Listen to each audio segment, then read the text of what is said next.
This week on Camera Talk, we're going back to, kind of a partnership that a lot of people don't know about between Leica and Minolta.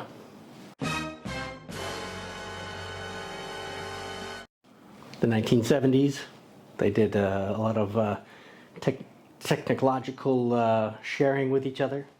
And Dylan and I are going to take a look at one of their legends, which is a 58mm 1.4. Is it worth getting yourself a copy?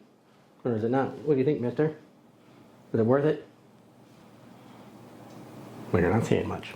Okay, well, let's find out together. So, grab yourself something to eat or drink, get comfy, and let's get it on.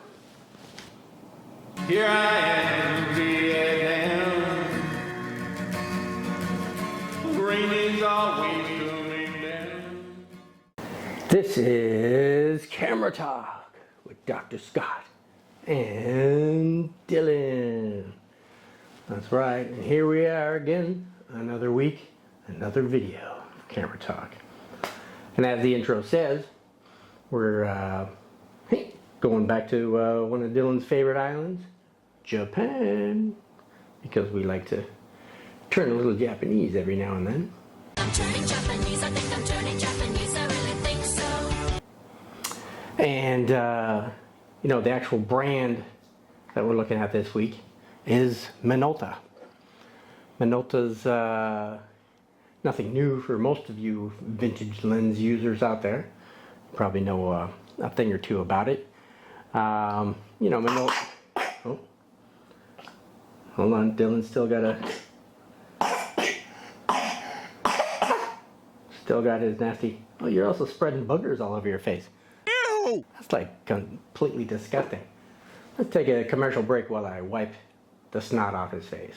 Hang on a second.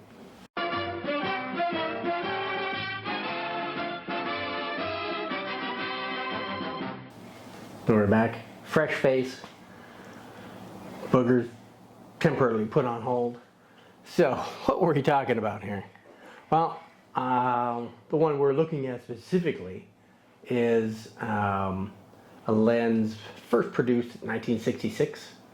It is the PF Rokkor. Actually, it's the opposite of that. Rokkor-PF, not PF, Rokkor. It's the MC Rokkor-PF, and the MC, a lot of people may think means multi-coating. No. Meter coupled is actually what it means, and it was, again, the technology of the day for the SLRs that were out there. And Minolta was one of the groundbreakers with a lot of metering technologies and whatnot. And as I said, that's where they partnered up with Lights at the time, before they were known as Leica. Ernst Lights in the 1970s.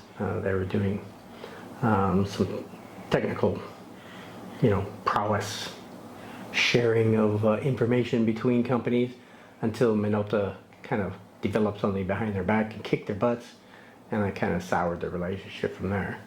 And then Minolta ended up in the Sony family, and that's where Sony's autofocus and everything else came into play at such an early stage. Am I still in the thumbnail? Anyway, kind of sidetracked from what we're talking about here, but anyway, the MC,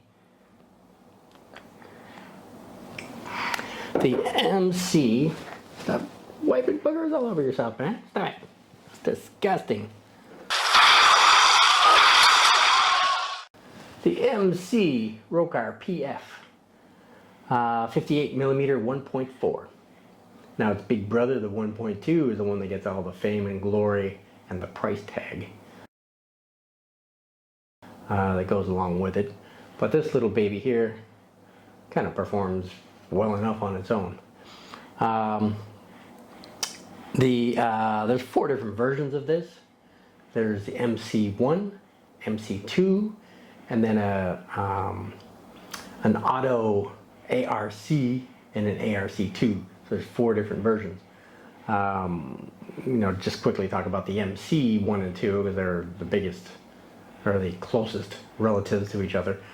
1966, MC1 was developed. and it's basically the same formula and everything else, but they just tweaked it a little bit better to make the MC2. So the MC2 version, which is this one, is the one that you want to get a hold of, if anything, because it's more economical and whatnot. But this one was produced 1969, so 3 years later. And the way to physically tell the difference between MC1 and MC2 is the focusing ring here. The MC1 is a flat focus ring with ridges, like serrated ridges, almost like a ruffled potato chip. You know, to be able to grip the focusing ring. The MC2 version has what they call hills and valleys. You know, there's more of a pronounced physical feel to it. So when your fingers are in there, your fingers kind of sink into the valley. So That's what she said. and be able to get a better grip on the focusing ring. So that's really how you tell the difference between the two. And of course the other two versions I'm not going to mention because I don't have them, and they were actually when they first started introducing more plastic into their models, whereas in the MC1 and MC2 were all metal and glass and paint. That's it. So don't mind me as I clean up this mess here so that it's not embarrassing us all on YouTube. Right, Mr. Messy? Mr. Messy. Hey. Maybe you can play some soccer or football, as it's known around the world as. Make us billions of dollars. Yay, billions of dollars! Why do you think we have kids, right? So you can make us all rich. So, this particular lens, there's millions of them out there, so they're relatively economical, but at least it was when I purchased it anyway, anywhere from like $50 to $100 in that range. I haven't looked at them recently. They may have gone up in price from there, but again, they're still economical compared to some of the Carl Zeiss's and the Leicas and other vintage lenses that are out there, the top Cores and the Takamars and everything else who are driving up the prices. So a little bit of characteristic about this particular model is that you know, wide open 1.4 to f2.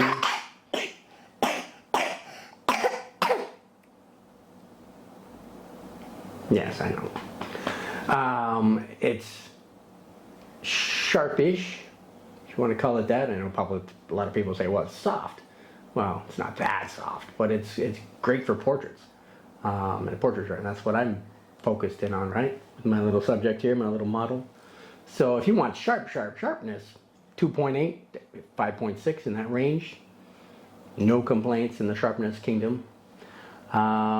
It's pretty well corrected for chromatic aberrations, very minimal. You may get some purple, greenish fringing, you know, under the right circumstances, but again, with today's photo editing software,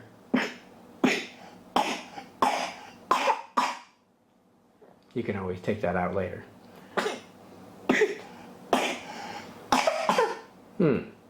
So, don't you love it when kids go to school and they just get sick every other week and bring it home? You better not give it to me. In my last video, you can see the coughing that he shared with me. Luckily, it's not hitting me home quite as much as it is you. The bokeh, very nice, very, very pleasing to the eye, so to speak, wide open. Now, because there's only 6 aperture blades, if you stop down, you start getting the hexagonal balls, look like nuts and bolts. Balls, which are not my favorite, but some people dig it, I guess. But we like our balls round, don't we? Say, everybody haven't seen my balls. They're big and salty and brown. Yeah, round balls.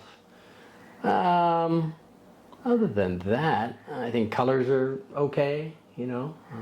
Again, not the greatest in the world, but it's an easy on the eye, so to speak.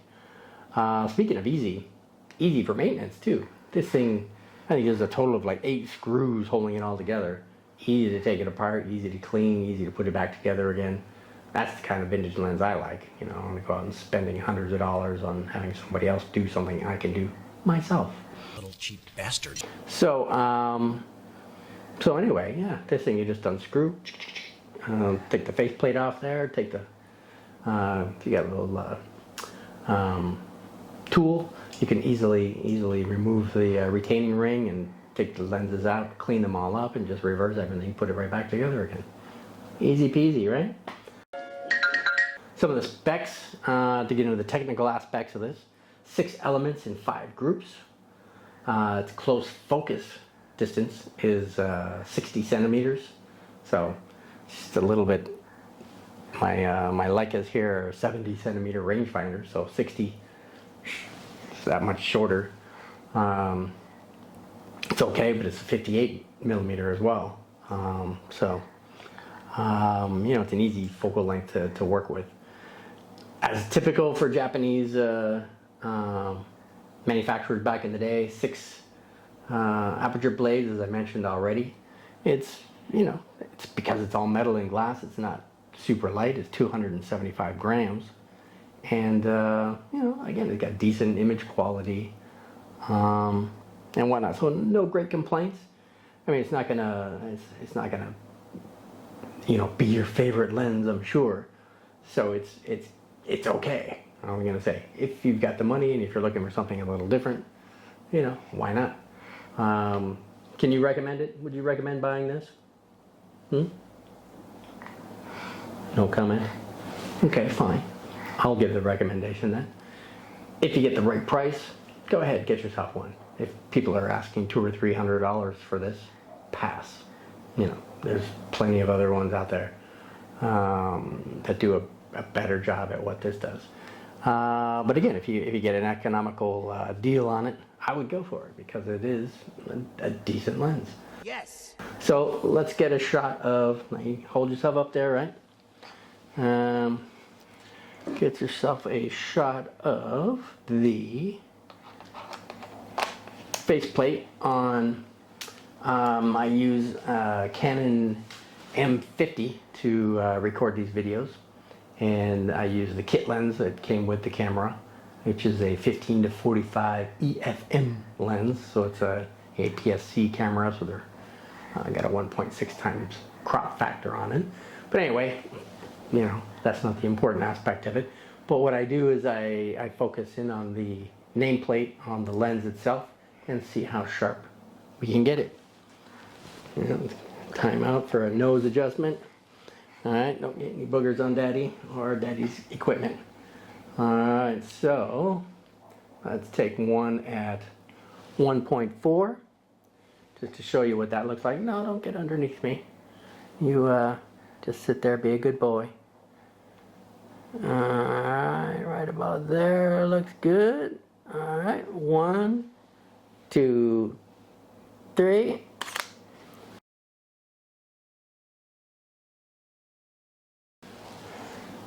I don't know why you feel you have to get underneath. Let's go with 2.8 just to show again what that could look like as far as sharpness goes. So, all right, stop moving, mister. 1, still in, stay. 1, 2, 3.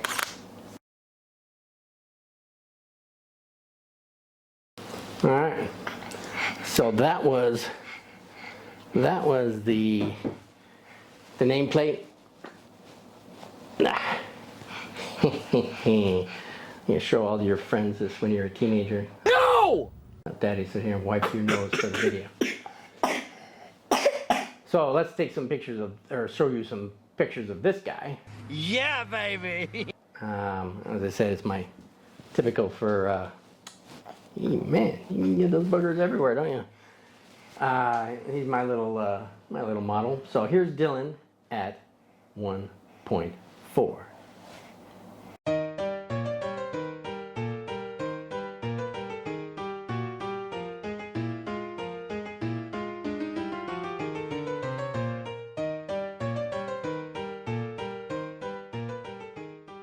And here's Dylan at 2.8.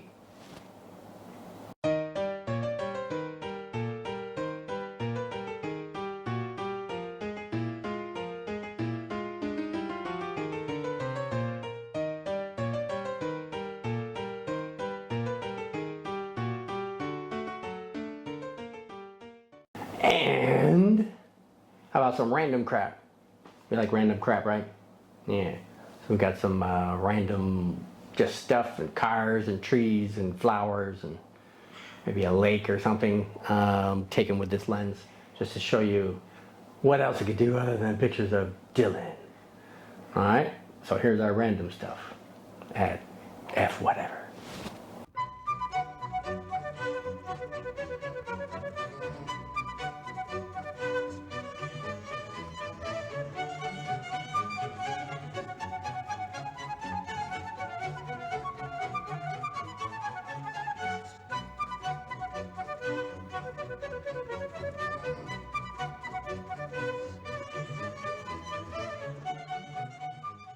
Okay, so that was pretty much all I wanted to talk about with the lens. Can we recommend it? Yeah, like I said, if the money's right and everything, get it. If it's expensive, pass on it. There's plenty of other better vintage lenses out there. You know, I'd recommend you get some top cores or, again, Takamars or even Nikon or Canon, you know, FD lenses and stuff like that are much better. So, so anyway, let's. How about our little plug for our photo editing software that we use? Well, we use Luminar, Luminar AI, and Luminar Neo. And what makes them special?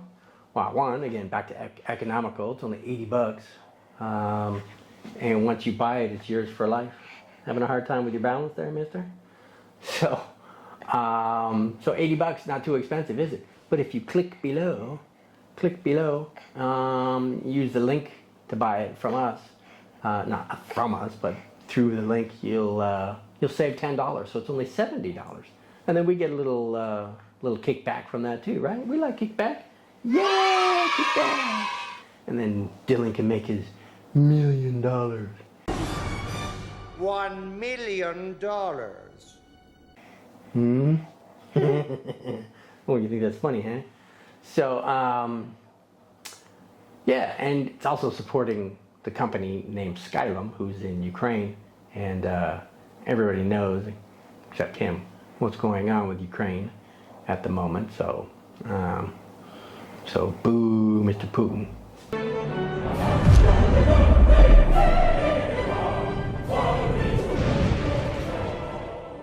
Get out and stay out.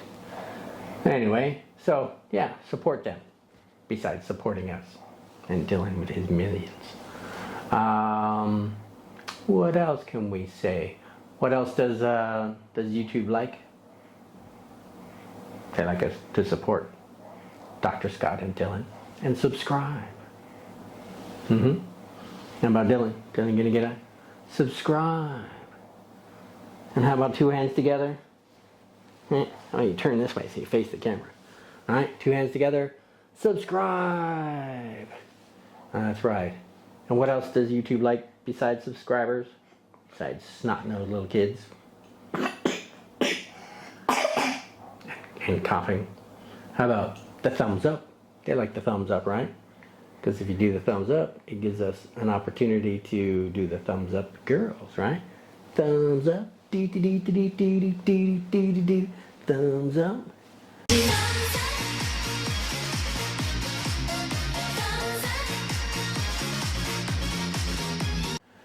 And what else? Anything we forgot to talk about? I don't think so.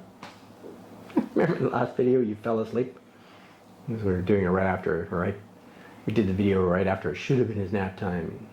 Dylan fell asleep during the video. But anyway, so who are we? Modesty Photography. And what are we here for? Well, to give you a little tips and tricks about photography, talk about vintage lenses, vintage cameras, anything pretty much with photography that I can come up with anyway. some gear, compositional advice, what I would do if I were you. But who am I to give you that advice, right? Phew, whatever. We could just sit around and chit chat about anything, can't we? Well, at least I can. So I think that was pretty much it. So, you know, why is our YouTube audience so important to us? Because you belong here. That's right. And where do they belong, mister? What's the name of the show? This is Camera Talk with Dr. Scott and Dylan. That's right. Well, maybe one day you could do another video where you're actually feeling well, huh? You'll be a little more livelier. So thanks for dropping by. Thanks for listening. Thanks for watching all the way through to this point. And hope you come back next week. And we release one of these every Friday. Friday, my time anyway. And, you know, because here we are in Vietnam. And, get your finger out of your nose. Disgusting. Oh, who cares? Did you know you can pick your friends and you can pick your nose, but you can't pick your friend's nose? So, want to say bye-bye? Alright, so we'll see you guys in the next video. Alright, take care. Bye-bye.